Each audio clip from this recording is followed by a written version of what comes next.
Hey everyone, and welcome back to the channel. Today we're diving deep into the history of something we all know and love, pizza. But where did this cheesy, saucy, carby slice of heaven actually come from? The story is way older and more fascinating than you might think. So grab a slice, get comfortable, and let's travel back in time. Our journey doesn't start in Italy or even Europe.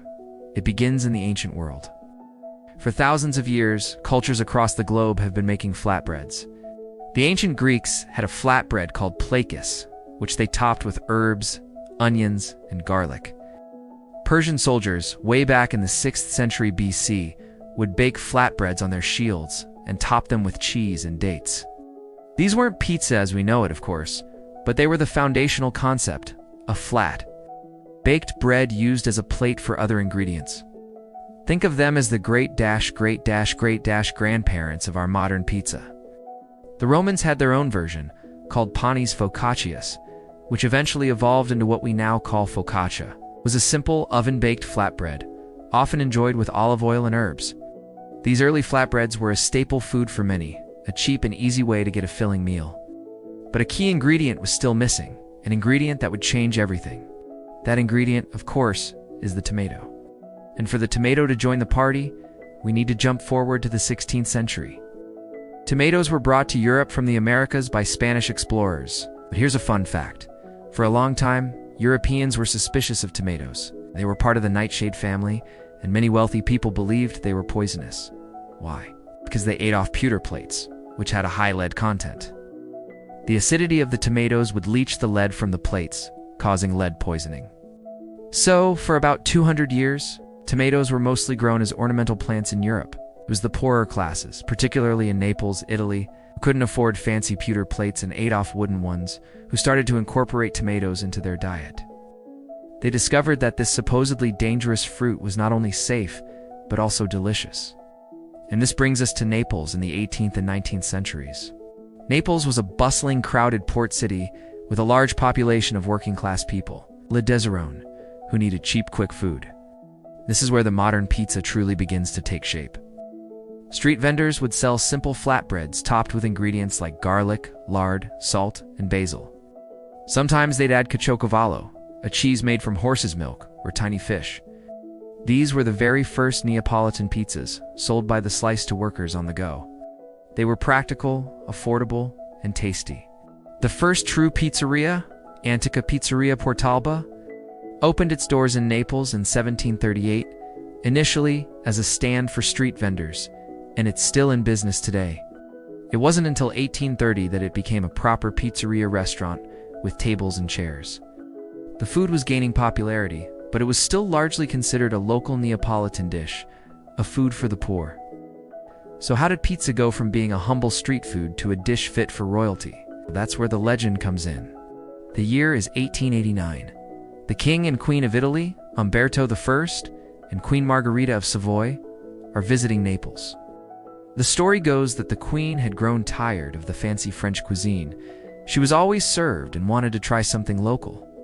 She summoned the most famous pizzaiolo, or pizza maker, in Naples, a man named Raffaele Esposito from Pizzeria Brandi. Esposito prepared 3 different pizzas for her. The first had lard, caciocavallo, and basil. The second had small fish. But it was the third one that captured her heart.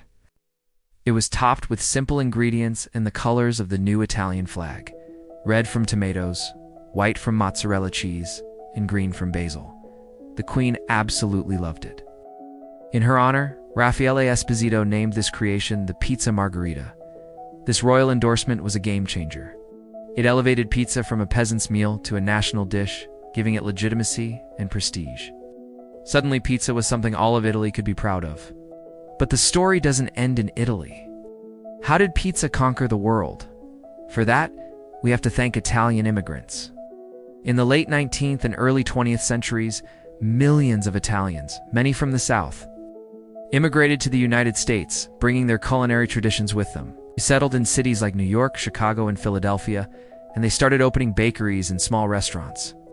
In 1905, Gennaro Lombardi opened the first licensed pizzeria in the United States in New York City's Little Italy. Lombardi's is still considered a cornerstone of American pizza history. Initially, pizza was primarily enjoyed within Italian-American communities. It was a taste of home, a way to preserve their culture in a new land. But that was about to change dramatically. The real explosion in pizza's popularity in America, and by extension the world, happened after World War II. American soldiers who had been stationed in Italy returned home with a newfound craving for Italian food, especially pizza. They had experienced it firsthand and wanted to share it with their families and friends.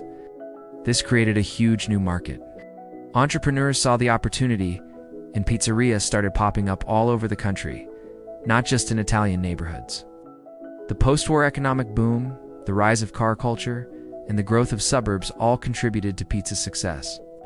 It was the perfect food for a casual family dinner or a night out with friends. This period also saw the birth of the pizza chain and the concept of home delivery. In 1958, Dan and Frank Carney opened the first Pizza Hut in Wichita, Kansas. 2 years later, in 1960, Tom Monahan founded Domino's Pizza in Michigan, pioneering the focus on fast, reliable delivery. These chains standardized the pizza-making process, making it consistent and accessible to everyone, everywhere. They introduced innovations like the corrugated cardboard box that kept the pizza hot and prevented the cheese from sticking to the lid. This is when pizza truly became an American institution. It was no longer just an Italian dish. It had been adopted and adapted. Different regions started developing their own unique styles. New York gave us the classic large, foldable slice. Chicago invented the deep dish, a hearty casserole-like pizza. California-style pizza introduced gourmet and unconventional toppings like barbecue chicken or smoked salmon. From America, pizza's global domination was unstoppable. American culture, through movies, TV shows, and tourism, spread the love for pizza to every corner of the globe. Today, you can find a pizzeria in almost any city in the world, from Tokyo to Dubai to Rio de Janeiro. And each culture has put its own unique spin on it. In Japan, you might find pizza topped with squid ink and seafood.